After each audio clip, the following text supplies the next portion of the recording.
Saudara-saudari terkasih dalam Kristus, hari ini Selasa 5 Desember 2023 dalam pekan Advent pertama tahun B. Bacaan dibawakan oleh Luisa Valencia, Mazmur dilantunkan oleh Ivan Suraatmaja, dan renungan ditulis oleh Julius Andrianto. Selamat menekuni Sabda Allah. Marilah mewujudkan kebaikan bersama untuk hidup dalam damai dan sejahtera.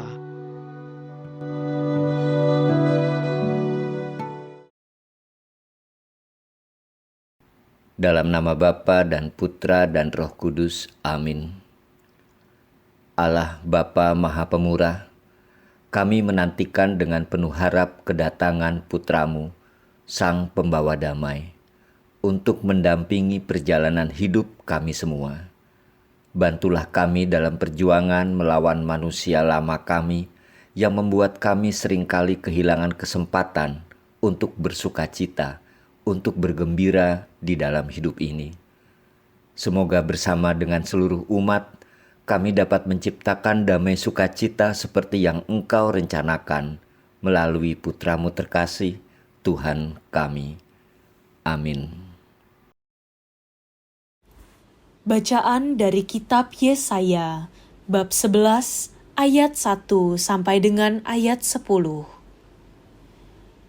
Pada akhir zaman, sebuah tunas akan keluar dari tunggul Isai, dan taruk yang tumbuh dari pangkalnya akan berbuah. Roh Tuhan akan ada padanya, roh hikmat dan pengertian, roh penasihat dan keperkasaan, roh pengenal dan takut akan Tuhan. Ya, kesenangannya ialah takut akan Tuhan. Ia tidak akan menghakimi dengan sekilas pandang saja, atau menjatuhkan keputusan menurut kata orang. Tetapi ia akan menghakimi orang-orang lemah dengan keadilan, dan dengan kejujuran akan menjatuhkan keputusan terhadap orang-orang yang tertindas di negeri. Ia akan menghajar bumi dengan perkataannya, seperti dengan tongkat, dan dengan nafas mulutnya, ia akan membunuh orang fasik. Ia tidak akan menyimpang dari kebenaran dan kesetiaan, seperti ikat pinggang yang tetap terikat pada pinggangnya. Pada waktu itu, serigala akan tinggal bersama domba, dan macan tutul akan berbaring di samping kambing. Anak lembu dan anak singa akan merumput bersama-sama, dan seorang anak kecil akan menggiringnya. Lembu dan beruang akan sama-sama makan rumput, dan anak-anaknya akan sama-sama berbaring, sedang singa akan makan jerami seperti lembu. Bayi akan bermain-main dekat liang ular tedung, dan anak yang cerai susu akan mengeluarkan tangannya ke sarang ular beludak. Tidak ada yang akan berbuat jahat atau yang berlaku busuk di seluruh gunungmu yang kudus. Sebab seluruh bumi penuh dengan pengenalan akan Tuhan, seperti air laut yang menutupi dasarnya. Maka pada waktu itu, taruk dari pangkal Isai akan berdiri sebagai panji-panji bagi para bangsa. Dia akan dicari oleh suku-suku bangsa, dan tempat kediamannya akan menjadi mulia. Demikianlah sabda Tuhan.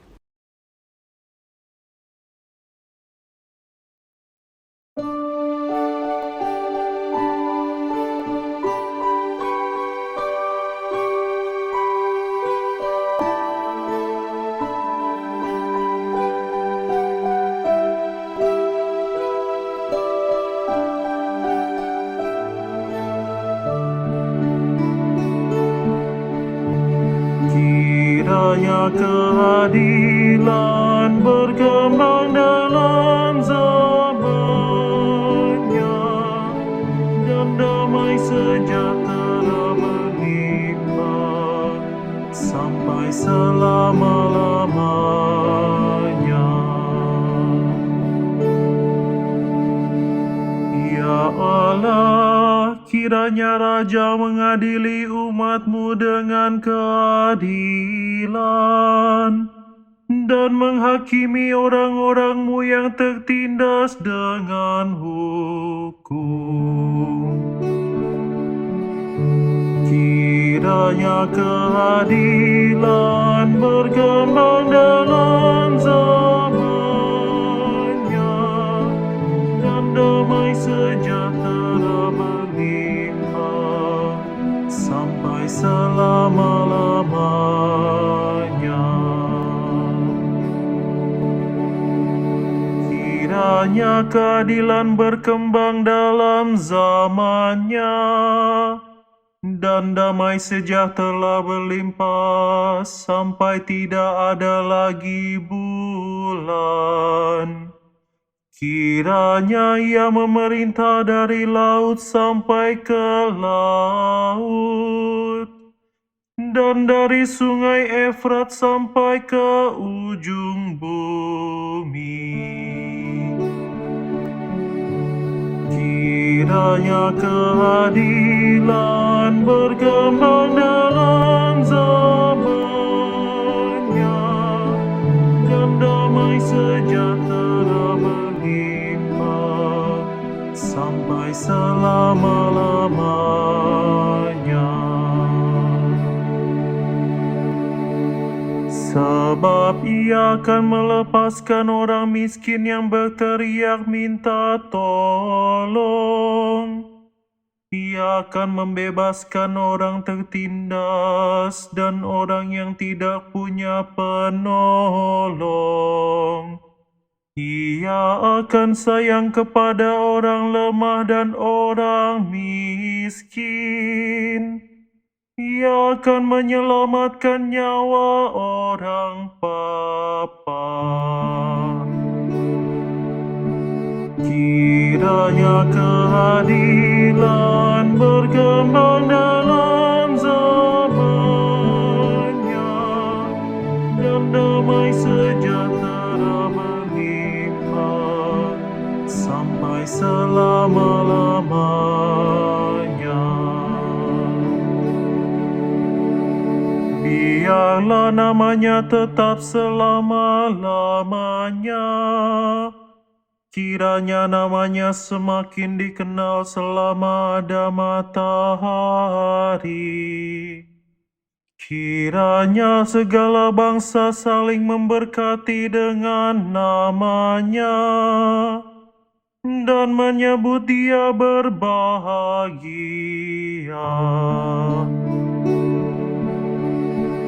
Kiranya keadilan berkembang dalam zamannya, dan damai sejahtera berlimpah sampai selama-lamanya.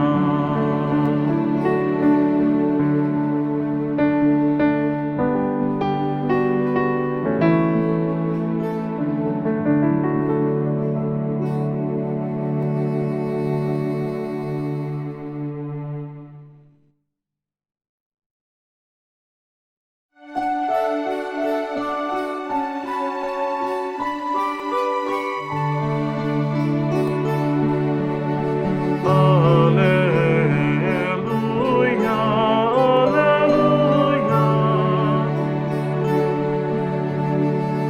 Tuhan pasti datang, Ia datang dengan megah, dan mata para hamba-Nya akan berseri-seri. Haleluya, haleluya.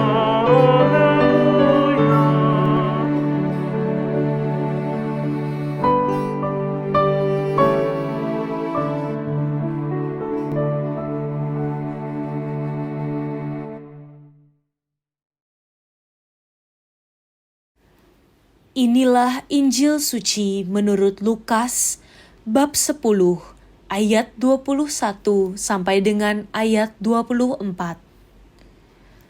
Pada waktu itu, bergembiralah Yesus dalam Roh Kudus dan berkata, "Aku bersyukur kepadamu Bapa, Tuhan langit dan bumi, karena semuanya itu Engkau sembunyikan bagi orang bijak dan pandai, tetapi Engkau nyatakan kepada orang kecil. Ya Bapa, itulah yang berkenan di hatimu. Semua telah diserahkan kepadaku oleh Bapa-Ku, dan tiada seorang pun yang tahu siapakah anak selain Bapa, dan siapakah Bapa selain anak, dan orang yang oleh anak diberi anugerah mengenal Bapa." Sesudah itu, berpalinglah Yesus kepada murid-muridnya dan berkata, "Berbahagialah mata yang melihat apa yang kalian lihat, sebab aku berkata kepadamu, banyak nabi dan raja ingin melihat apa yang kalian lihat, namun tidak melihatnya, dan ingin mendengar apa yang kalian dengar, namun tidak mendengarnya." Demikianlah sabda Tuhan.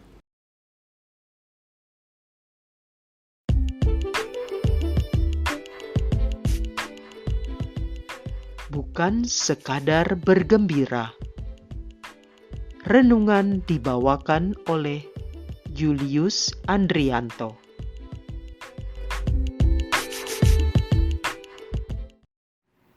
Ibu bapa dan saudaraku terkasih, salam dalam kasih Tuhan.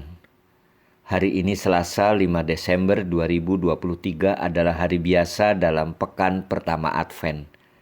Masa Advent kita sudah mengetahui bersama adalah sebuah masa penantian atau masa pengharapan. Pertanyaan kita hari ini adalah siapa yang sebetulnya kita nantikan atau siapa yang diharapkan hadir dan untuk apa? Dalam bacaan pertama tadi terungkap siapa yang sebetulnya dinantikan. Hal itu secara jelas disampaikan oleh Yesaya tentang kedatangan Sang Raja Damai atau Raja Pembawa Damai. Ia akan datang ke dunia untuk membawa kedamaian serta sukacita dalam hidup. Sesuai namanya, Sang Raja Damai atau Sang Pembawa Damai digambarkan oleh Yesaya dalam beberapa ungkapan akibat, yaitu ungkapan suasana hidup akibat kehadiran Sang Raja Damai itu. Gambaran suasana kedamaian dalam kehidupan yang sebetulnya penghuninya sangat kontradiktif. Serigala akan tinggal bersama domba, macan tutul akan berbaring di samping kambing, bahkan seorang anak kecil akan menggiringnya. Lalu lembu dan beruang akan bersama-sama makan rumput, bahkan sampai kepada ungkapan seorang anak itu bermain di sarang ular beludak. Kita tentu dapat membayangkan suasana kehidupan seperti itu. Sungguh damai. Maka tidak pernah ada pembawa damai itu hadir ke dalam kehidupan yang sudah damai. Pembawa damai itu pasti hadir dalam kehidupan yang semrawut, yang berpotensi konflik. Dalam ungkapan Yesaya tadi, Raja Damai hadir dalam kehidupan yang penghuninya sungguh sangat kontradiktif atau berlawanan. Serigala versus domba, macan tutul versus kambing, dan seterusnya. Tapi kok mereka bisa hidup damai? Ada apa dengan Sang Raja Damai itu sehingga bisa ada kedamaian di antara mereka? Itu menjadi pertanyaan kita. Saya ingin mengajak Anda semua melakukan refleksi kecil hari ini. Apakah juga kehadiran kita masing-masing dapat membawa damai? Membuat sebuah suasana seperti gambaran Yesaya tadi, hidup menjadi sumringah. Apa yang kita bawa sehingga menciptakan suasana damai? Kita pasti memiliki jawaban dari pengalaman hidup kita masing-masing. walaupun dalam lingkup kecil sekalipun. Kemudian, apakah kita juga bergembira dengan suasana damai itu? Sederhana untuk kita jawab, ya, sudah tentu kita bergembira dengan suasana damai yang tercipta. Jawaban kita itu sama seperti yang Yesus alami dalam bacaan Injil. Mengapa Yesus bergembira? Ini berhubungan dengan kembalinya para murid yang baru pulang dari misi mereka. Diceritakan pada perikop sebelumnya, yaitu Lukas bab 10 ayat 17-20. Para murid kembali dari daerah misi dan memberitahukan keberhasilan mereka. Dan Yesus bergembira mendengar hal itu. Hal ini sangat relevan dengan diri kita semua yang dengan setia menjalani pergulatan hidup ini. Hidup kita selalu dihadapkan pada tantangan-tantangan yang kita jumpai. Hidup kita selalu melihat banyak hal yang tidak sesuai dengan kaidah moral yang berlaku. Banyak konflik yang kita jumpai setiap hari. Hal-hal seperti itu pasti juga dialami oleh para murid yang baru kembali dalam perjalanan misinya. Melihat para murid kembali dari daerah misi dan mendengar keberhasilan mereka, bergembiralah Yesus dan berkata, "Aku bersyukur kepadamu Bapa, Tuhan langit dan bumi, karena semuanya itu Engkau sembunyikan bagi orang-orang bijak dan orang pandai, tetapi Engkau nyatakan kepada orang kecil." Yesus bersyukur kepada Allah Bapa mengizinkan orang-orang kecil, yaitu para muridnya, yang memang dari kalangan biasa dan sederhana, melihat dan menyelesaikan apa yang sedang terjadi. Untuk itu Yesus mengajarkan kepada para murid dan kepada kita semua untuk bergembira dalam keberhasilan menyelesaikan apa yang sedang terjadi, tetapi dengan tambahan, bergembiralah dalam Roh Kudus. Mengapa menambahkan bergembira dalam Roh Kudus? Kalau bergembira sebetulnya ya bergembira saja toh. Ibu bapak dan saudaraku terkasih, jadi bukan sekedar bergembira yang biasa-biasa saja yang Yesus harapkan. Saya ingin sedikit menambahkan dengan petikan kebijaksanaan dari Perjanjian Lama, Kitab Pengkhotbah. Tidak ada yang lebih baik bagi manusia daripada makan dan minum dan bersenang-senang dalam jerih payahnya. Aku menyadari bahwa ini pun dari tangan Allah. Karena siapa dapat makan dan merasakan kenikmatan di luar Dia. Ternyata sejak zaman dahulu kita sudah diminta untuk berbahagia, kita sudah diminta untuk bergembira. Makan dan minum, bersenang-senanglah dalam jerih payah kita di kehidupan ini, dalam pergulatan hidup ini. Tetapi dengan syarat bahwa sadarilah itu berasal dari Allah. Bergembira dan bersyukur adalah ungkapan iman yang sering kita abaikan. Hidup kita tergantung banyak hal dan terkadang terlalu banyak juga mengeluh sehingga kita lupa bagaimana caranya bergembira, bagaimana caranya bersyukur atas setiap anugerah atau atas setiap rahmat yang kita terima dalam kehidupan ini. Tetapi itu semua menurut saya adalah tidak apa-apa karena kita semua berproses dalam hidup ini. Mari kita bersama-sama melihat juga ada sedikitnya 5 noise, 5 gangguan jiwa batin yang membuat kita seringkali kehilangan kesempatan untuk bersukacita. Kita kehilangan kesempatan untuk bersyukur. Tentunya hal itu perlu proses. Perlu kita sama-sama bersihkan dari dalam batin kita sehingga kita mampu bergembira dalam Roh Kudus. Noise batin itulah yang kemudian menjelma menjadi keinginan untuk berlebihan, rasa tidak puas, rasa gelisah dan sebagainya. Ini mengganggu kegembiraan itu. Sebagai akhir dari renungan ini, marilah kita menyadari bahwa Roh Kudus yang telah hadir dalam diri kita melalui sakramen baptis, roh-roh itu adalah roh sukacita, roh pembawa damai, roh kesabaran, roh kemurahan, kesetiaan, penguasaan diri. Maka kegembiraan kita adalah sebuah kegembiraan dalam kasih, kegembiraan dalam damai sejahtera, kegembiraan dalam kesabaran, dan juga kegembiraan dalam penguasaan diri.